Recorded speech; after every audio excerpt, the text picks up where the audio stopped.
வணக்கம், welcome to tasty தவா. இன்னைக்கு நம்ம பார்க்க போகிறது weight loss lunch number 2 ragi ரொட்டியும் கிரீன் தயிர் சட்னியும் எப்படி செய்கிறதுன்னு பார்க்கலாம் வாங்க.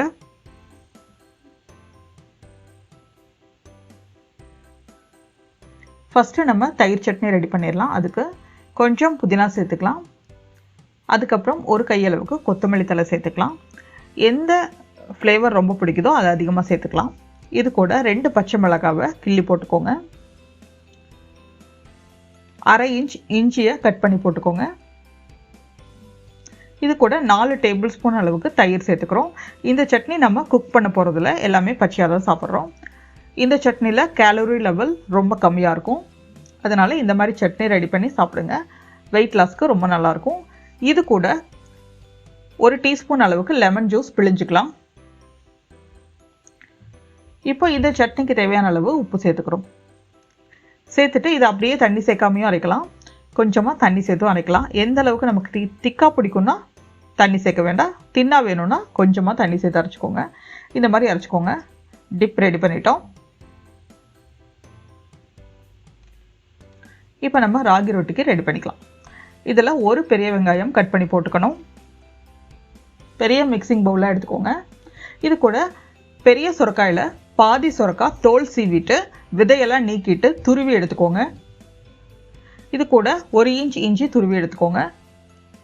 வெயிட் லாஸ் பண்ணும்போது டெய்லி எப்போவுமே ஒரு நீர்ச்சத்துள்ள காய்கறியாவது கண்டிப்பாக எடுத்துக்கணும். இது கூட கொஞ்சம் கொத்தமல்லி இலைகள் 1 கையளவுக்கு சேர்த்துக்கிறோம். இது கூட இதுக்கு தேவையான அளவு உப்பு 1 டீஸ்பூன் சேர்த்துக்கிறோம். 1/2 டீஸ்பூன் மிளகாய் தூள் சேர்த்துக்கிறோம். ராகி ரொட்டிக்கு எப்போவுமே காரம் அதிகமாக தேவைப்படாது, அதனால் 1/2 டீஸ்பூன் மட்டும் சேர்த்துக்கோங்க. இது எல்லாமே நம்ம கை யூஸ் பண்ணி நல்லா மிக்ஸ் பண்ணி விட்டுக்கலாம். எல்லாமே நல்லா மிக்ஸ் ஆனதுக்கப்புறமா இப்போ நம்ம ராகி மாவு உள்ளே சேர்த்த போகிறோம். 2 கப் அளவுக்கு ராகி மாவு தேவைப்படும். அதை கொஞ்சம் கொஞ்சமாக சேர்த்துக்கோங்க. 1 கப் ராகி மாவு சேர்த்ததுக்கப்புறமா கொஞ்சம் மிக்ஸ் பண்ணி விட்டுட்டு தேவைப்பட்டால் இன்னொரு கப் சேர்த்துக்கலாம். ராகியில் கால்சியம் சத்து ரொம்ப நிறையா இருக்குது. சாப்பிட்டாலும் நிறைய நியூட்ரிஷன்ஸ் நம்ம உடம்புக்கு கிடைக்கும். நம்ம சாப்பிடும்போது ராகி எப்போவுமே நமக்கு பசி அதிகமாக எடுக்காமல் பார்த்துக்கும். அதனால் வெயிட் லாஸ் பண்ணும்போது இது ரொம்ப நல்ல கிரேட் சாய்ஸ். இப்போ நல்லா மிக்ஸ் பண்ணியாச்சு. இப்போ நம்ம சுடுதண்ணியை கொஞ்சம் கொஞ்சமாக சேர்த்துக்கிறோம். நார்மலாக கோல்டு வாட்டர் யூஸ் பண்ணுறதை விட சுடுதண்ணி யூஸ் பண்ணி நம்ம ராகி ரொட்டிக்கு பிசைஞ்சோன்னா ராகி ரொட்டி ரொம்ப சாஃப்டாக வரும். 6 நாளும் ரொம்ப சாஃப்டாக இருக்கும். இன்னும் கொஞ்சம் கூட தண்ணி சேர்த்துக்கலாம் தேவைப்பட்டால். நல்லா மிக்ஸ் பண்ணி விட்டுக்கோங்க. சூடாக இருக்கும். ஸ்பூன் வச்சு மிக்ஸ் பண்ணிவிட்டு ஆறுனதுக்கப்புறமா கை வச்சு மிக்ஸ் பண்ணிக்கோங்க. சப்பாத்தி மாவை விட ரொம்ப சாஃப்டாக இருக்கணும். ரொம்ப கெட்டியாக இருந்தாலும் ராகி ரொட்டி நமக்கு சாப்பிடும்போது ஹார்டாக இருக்கும். சூடு கொஞ்சமாக ஆறுனதுக்கப்புறமா 2 டீஸ்பூன் அளவுக்கு நெய் அல்லது எண்ணெய் சேர்த்து கை யூஸ் பண்ணி மிக்ஸ் பண்ணி விட்டுக்கலாம்.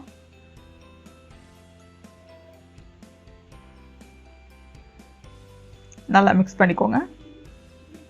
இந்த கன்சிஸ்டன்சி இருந்தால் கரெக்டாக இருக்கும். இப்போ இதை நம்ம பெரிய பால் சைஸ்க்கு நம்ம இந்த மாதிரி உருட்டிக்கலாம். நம்ம செஞ்சுருக்கிற அளவில் 8 மீடியம் சைஸ் ராகி ரொட்டிகள் நம்ம தயார் பண்ணலாம். இப்போ ஒரு வாழை இலை எடுத்துக்கோங்க. வாழை இலையில் நெய் தடவிட்டு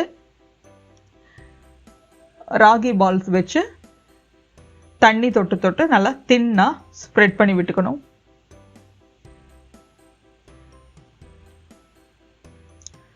நல்லா ஒல்லியாக தட்டிக்கோங்க, அப்போ தான் உள்ளெல்லாம் நல்லா வேகும்.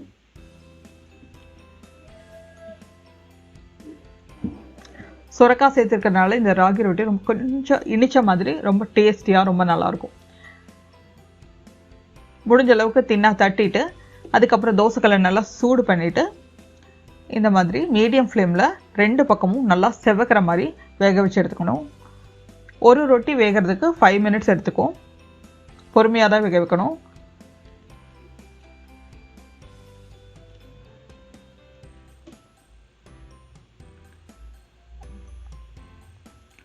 ரெண்டு பக்கமும் 2-3 மினிட்ஸ் நல்லா வேக வச்சு எடுத்துக்கோங்க. ஒரு பக்கம் வெந்ததுக்கப்புறமா திருப்பி போட்டுக்கலாம். இந்த அளவுக்கு நல்லா செவக்க வேகணும். பார்த்தீங்கன்னா தெரியும் வெங்காயம் சுரைக்காயெல்லாம் நல்லா ரோஸ்ட் ஆகி வெந்திருக்கு. 2 பக்கமும் நல்லா வெந்தாச்சு. இப்போ எடுத்து வச்சிடலாம். சூப்பர் ஹெல்த்தியான ராகி ரொட்டியும் கிரீன் தயிர் சட்னியும் தயாராகிடுச்சு. நீங்களும் உங்கள் வீட்டில் கண்டிப்பாக ட்ரை பண்ணி பாருங்கள். இந்த ரெசிபியை ட்ரை பண்ணி பாருங்கள். பிடிச்சிருந்தா லைக் பண்ணுங்கள், கமெண்ட் பண்ணுங்கள், ஷேர் பண்ணுங்கள், சப்ஸ்கிரைப் பண்ணுங்கள். கூடவே பெல் ஐக்கானையும் கிளிக் பண்ணிடுங்க. தேங்க்ஸ் ஃபார் வாட்சிங்.